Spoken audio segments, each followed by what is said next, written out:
आयु टप्प टिप्यो, लग्यो मिति पुग्यो, टारेर टर्दैन त्यो।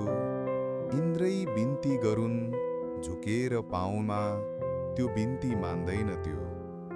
हार्दिक समावेदना।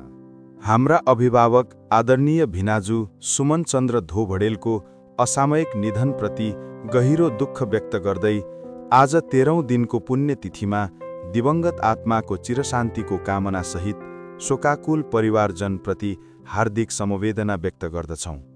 सालो बुहारी, दीपक कायस्थ र चन्द्र शोभा श्रेष्ठ, दिनेश कायस्थ र इन्द्रावती ज्ञानु श्रेष्ठ, भदाभदैनीहरू दिभा कायस्थ, दिज्ञेश कायस्थ, दिलासा इभा कायस्थ, दियान कायस्थ।